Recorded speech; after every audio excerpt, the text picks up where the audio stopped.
Muchachos, hoy día vamos a forzar los músculos intrínsecos de la laringe, en este caso lo que es el músculo quecotiroideo, o sea, va a tener una alteración neurofisiológica, es una actividad en sí. Bueno, hablamos de la patología, muchachos. ¿Qué vamos a hablar de la patología? Capítulo 1, vamos a hablar de lo que es la patología y sobre todo el protagonista de esta novela, que es la célula. La dichosa célula. Desde el primer semestre hasta ahora seguimos hablando de la célula. Y siempre, porque es la unidad estructural y funcional de todo nuestro cuerpo. Entonces, cuando nosotros hablamos de patología, tenemos que abarcar su etimología, ¿no? Patología es una rama de la medicina muy importante, ¿no? Ya que pato significa enfermedad. École, enfermedad, ¿no? Entonces, logía, ¿qué va a significar? Estudio, tratado, ciencia, bla, bla, bla, ¿no? Entonces, ¿qué se va a encargar de hacer la patología? Estudiar el desarrollo paso a paso de el por qué sucede la enfermedad, ¿no? Entonces, eso va a estar estudiando la patología. École, una cosa es patología y otra cosa es etiología. La etiología ya va a ser algo más excepcional porque la etiología estudia el para qué uno se enferma. Pero sin embargo, la patología estudia el por qué se da esta enfermedad, ¿ya? Entonces esa es la etiología y la patología, o patogenia, como tú quieras llamar, es igual, ¿ya? Porque la patogenia es una serie de procesos o un conjunto de pasos que se van a dar durante la evolución de una enfermedad. Ahora sí, nosotros vamos a hablar también de lo que es la importancia del patólogo, porque el patólogo va a ser un médico muy importante que nos va a ayudar a ¿qué? A tratar lo que es alteraciones de la célula, ya que la célula va a tener puntos tanto fisiológicos y patológicos, ¿no? Ya que la célula va a girar en su entorno gracias a lo que es su medio interno, ¿ya? Entonces la célula va a cumplir una función que es la homeostasis. Y como yo te estaba diciendo, los patólogos van a cumplir una función muy importante, ya que sea el diagnóstico y el tratamiento. Y esto se va a dar gracias a ¿qué? A sus métodos. ¿Cómo qué métodos? Métodos moleculares, o sea, aspectos bioquímicos, métodos morfológicos, o sea, la forma estructural, ya sea a través de una observación microscópica o macroscópica, ¿no?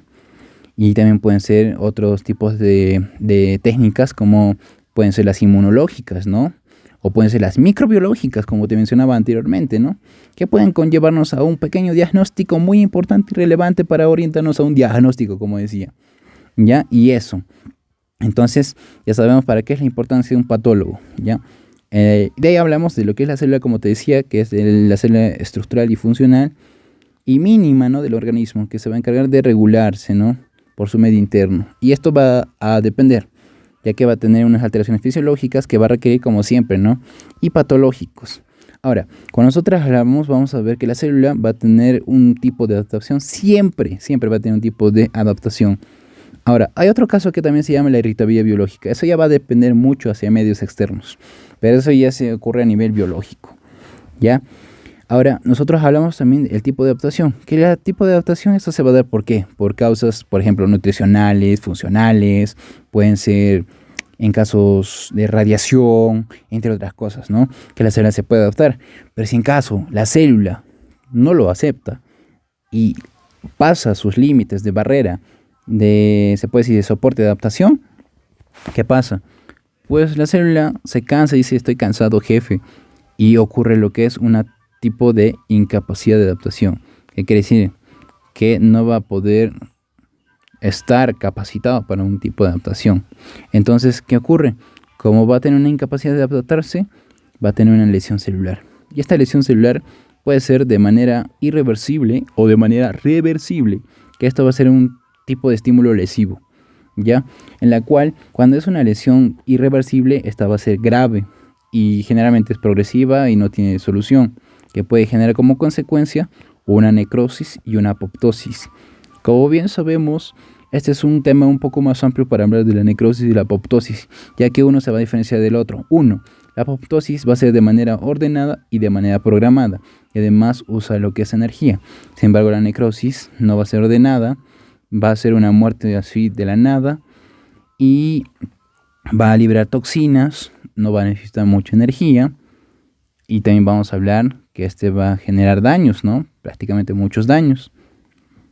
¿Ya? Y eso. Al final esto se generiza como una muerte celular. Ahora, la lesión reversible va a ser temporalmente leve y esto va a tener un tratamiento para llegarse a regular como una célula normal. Ahora vamos a hablar del tipo de adaptación. La adaptación pueden ser 4 tipos, entonces es una pregunta muy fija que nos pueden hacer siempre en patología. Como base, ¿no? Como base puede ser, ¿cuáles son los 4 tipos de adaptación celular? Pues pueden ser la atrofia, la metaplasia, la hiperplasia y la hipertrofia, ¿no? Cabe recalcar que la hiperplasia y la hipertrofia pueden trabajar los dos a pie. ¿Ya? La atrofia, como bien dicen, la atrofia es prácticamente desde un punto etimológico que es ausencia de qué, falta de qué o sin, ¿no?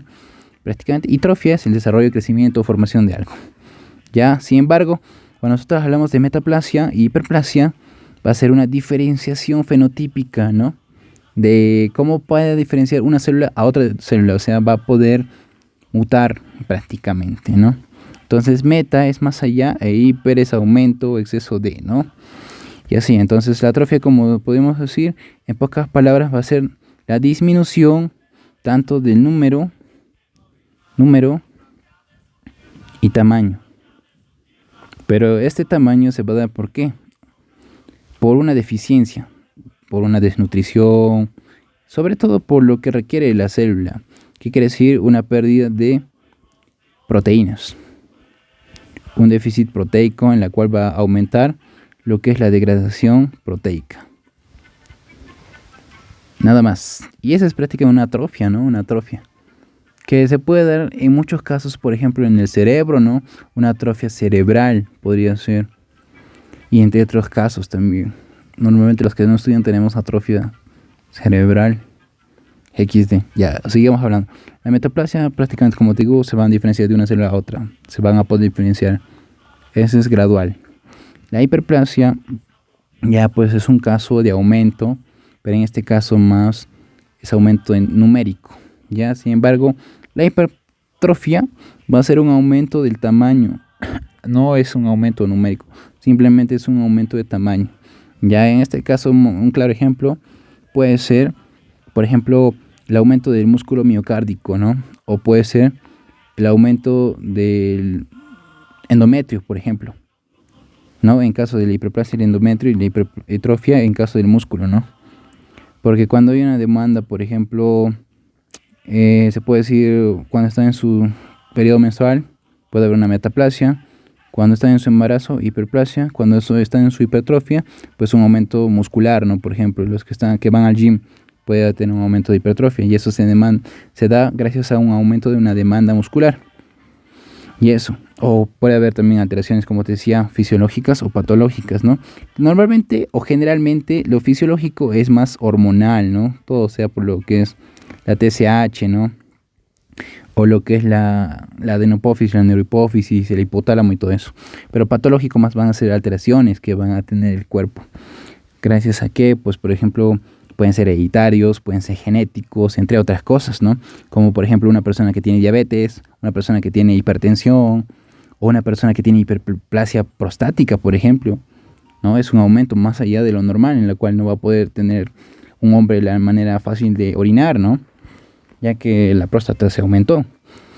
Pero como decía, la hipertrofia va a ser un aumento del músculo miocárdico, pero este caso va a estar regulado. Acá, como podemos ver en lo que es un corte del corazón, se puede ver que hay una hipertrofia. Pero aquí ya hay una necrosis, porque cambia su tonalidad un poco más parduzca, ¿no? Es un poco más cafecito.